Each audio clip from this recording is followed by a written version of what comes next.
Respiration. Today I am going to cover gas exchange and respiration. What is the difference between the gas exchange and respiration? Gas exchange means taking in oxygen and breathing out carbon dioxide. So the gas exchange means breathing in and breathing out. So breathing in, we take oxygen and we breathe out carbon dioxide. Okay, that's the simple definition of gas exchange. During the inhalation, the gas goes into our mouth or through our nose, and then it goes into trachea. It's a long pipe that is called trachea, and it branches into a smaller branches called bronchus. The bronchus even branches into smaller branches are called bronchioles. The bronchioles ended up with the small bags. The gas exchange happens in the alveoli. These are called alveoli. So when you enlarge that alveoli, that is, I told you the trachea branches into bronchus, and the bronchus is even have a smaller branches called bronchioles, and the bronchioles ended up with the, so this is, let's say this is the bronchioles.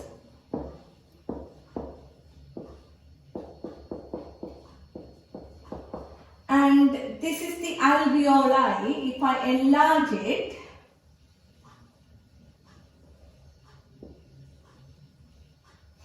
this is the alveoli.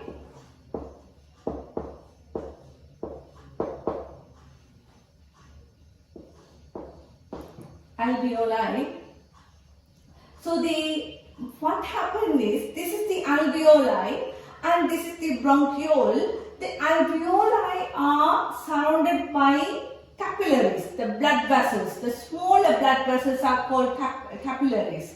So every alveoli is enriched with the blood circulations are there. So what happened is, when we breathe in, the gas passed through the trachea, bronchus, bronchiole and ended up with the alveoli is full of oxygen here, full of oxygen. And this in the blood capillaries is full of carbon dioxide. So what happened is, the carbon dioxide goes into the alveoli and the oxygen is diffused into the capillaries. So here the cells are one cell thick, both of them, the alveoli and blood capillaries are one cell thick. So from the high concentration, because the oxygen concentration is very high here in the alveoli, and the carbon dioxide concentration is very high in the blood capillaries. So from a high concentration and the carbon dioxide concentration is lower in the alveoli, it diffused through the high concentration to a lower concentration. The same thing happened here in the alveoli. The oxygen concentration is very high, whereas in the blood, the oxygen concentration is very less. So the oxygen diffused from a high concentration to a lower concentration. That's what happens during the gas exchange. This is what it's called, gas exchange. So then this enriched oxygen, after the diffusion, this blood capillaries will take the blood, form a big vessels and take the blood to the heart. And the heart, as you all know, that there are 4 chambers are there, and this blood from the lungs will go to the left side of the heart, the left atrium and left ventricle. So what will happen is, this blood goes into the left atrium, and the left atrium pumps the blood into left ventricle, and the left ventricle push that blood to the aorta. The aorta then will branch to all over the body. It will take the blood to all parts of the body. So as I told you before, the heart is divided into 4 chambers, the left atrium, this is left atrium and this is left ventricle. The left ventricle is full of muscles here. Is compared to the right ventricle. Left ventricle is more thick muscle. Why? It need to push the blood so that aorta can take the oxygenated blood to all parts of the body. The respiration is divided into aerobic and anaerobic respiration. So what happens in the aerobic respiration is, as I told you before, the oxygenated blood, it's taken by aorta to all the aorta is divided into further smaller branches, and it supplies oxygenated blood to all parts of the body, all organs, and ended up in the every cell. It supplies the blood to every cell. So in the respiration, aerobic respiration happens in every parts of the cells. In cellular respiration happens here in every cell. So which organelle do the respiration means is a mitochondria. As you know, the animal cell has the nucleus in the middle, and you know the mitochondria is quite sausage shape. The shape is sausage shape, and it's folded inside. So the cellular respiration happens inside the mitochondria. So this is the animal cell with the nucleus, and this is the mitochondria. Where inside the mitochondria, the aerobic respiration happens. So what's going on here in the mitochondria is, the glucose is broken down into carbon dioxide and water. That's the aerobic respiration. So glucose in the presence of oxygen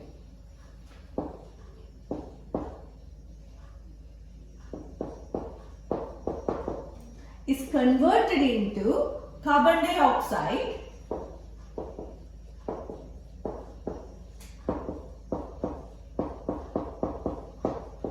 and water.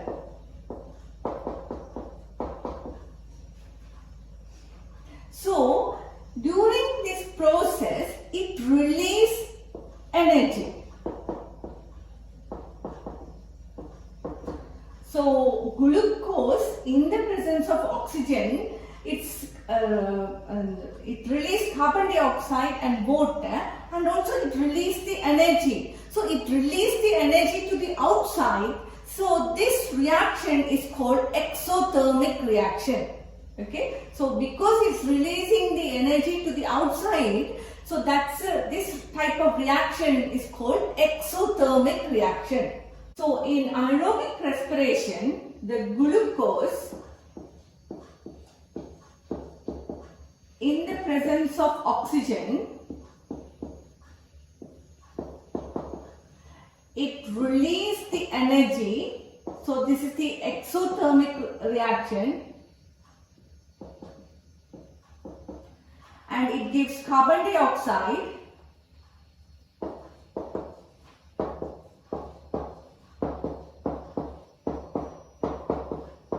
and water. So I can write it down as, in a chemical formula for this one is, glucose is C6H12O6. Always remember, the glucose is C6H12O6 plus oxygen, that is written as O2. It gives energy, that releases the energy to the outside. So remember that is an exothermic reaction. And it gives carbon dioxide, and carbon dioxide formula is CO2 plus water. So to balance this equation, it's 6 oxygen, 6 carbon dioxide and 6 water. So memorize this equation. Glucose plus oxygen during the aerobic respiration, it gives energy. So this is the exothermic reaction. it released during the aerobic respiration time. Carbon dioxide and water comes out as a byproduct. And this is the formula for the glucose: C6H12O6 plus 6O2, and carbon dioxide formula is CO2, and to balance it is 6 carbon dioxide plus 6 water will come out. Anaerobic respiration means, let's say when we do exercise, our muscle cells, the leg muscle cells, work really hard. That need more energy to, let's say you're running, then it need more energy to do its function. So during that time, what will happen? It needs more, the demand for the energy is more. So what will happen? The blood need to supply more oxygen so that muscle cell can break down the glucose. This is the mitochondria. So that oxygen need to supply to every cell so that mitochondria can break down the glucose so that it can release the energy. So the blood need to supply more and more oxygen to every muscle cells. So to supply more oxygen, what will happen? The heart need to beat really fast for the demand of the energy. So heart will beat more and more. To supply the oxygen, the heart need to function really fast. To get the oxygen, you have to breathe really fast. The breathing in and out gets speed up. The breathing rate will increase because the heart need to pump more oxygen. So the breathing rate will increase. So the breathing rate will increase. The heart pumps more blood and the blood supply more oxygen to the muscle cells. The more faster you do the exercise, the blood can't supply enough oxygen to break down the glucose. So what will happen?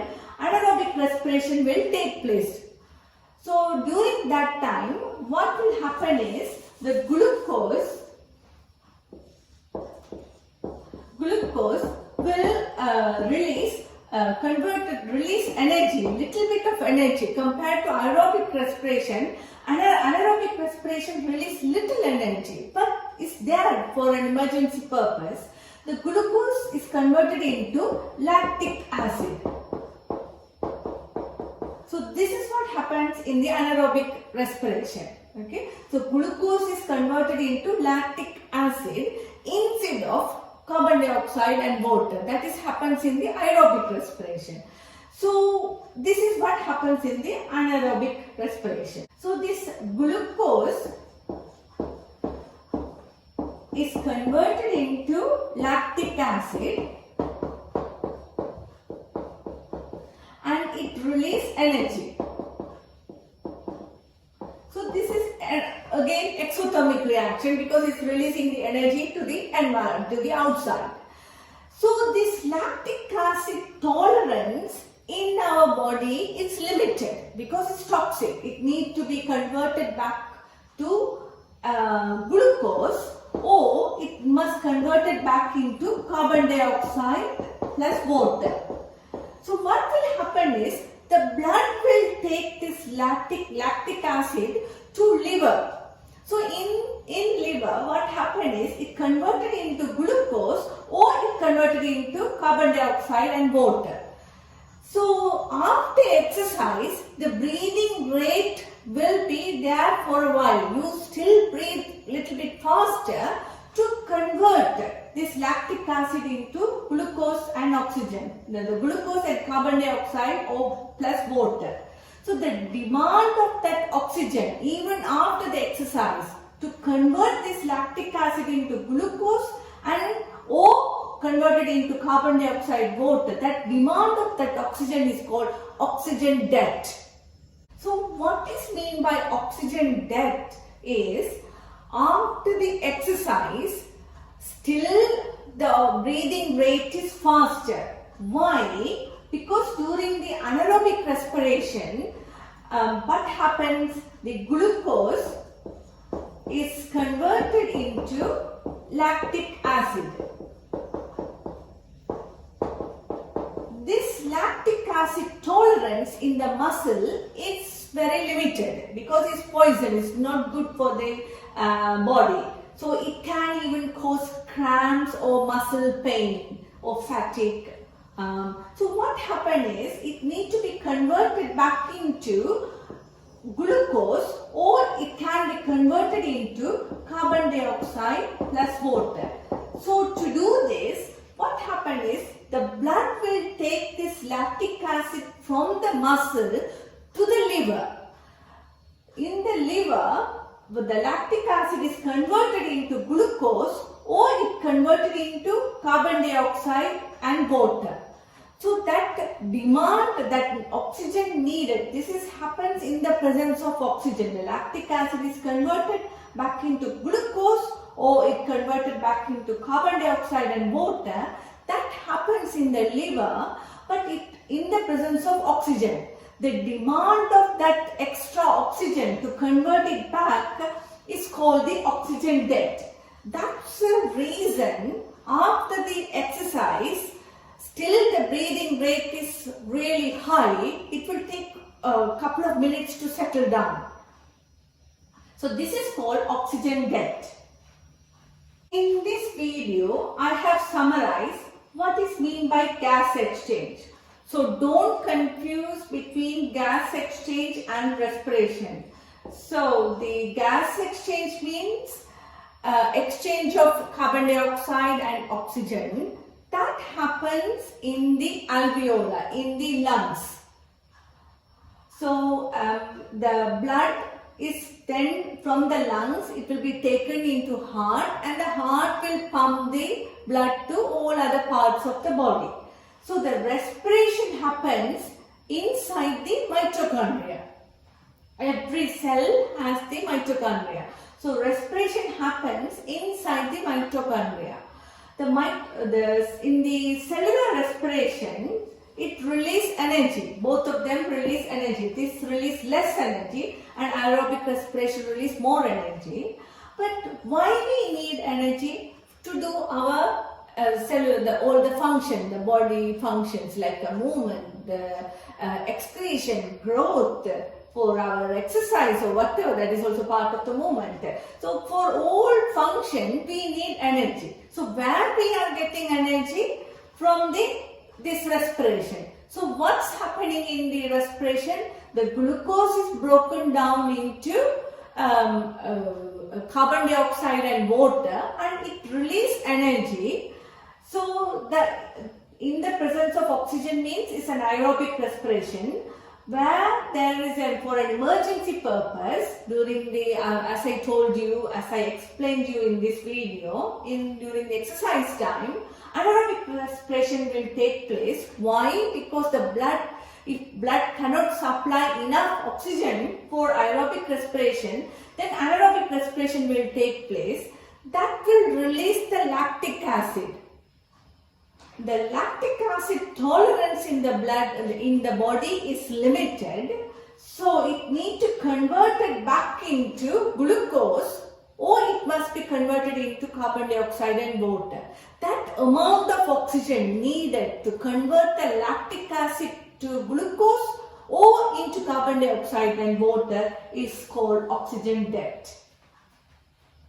I hope you enjoyed this video. Thank you for watching. Thank you.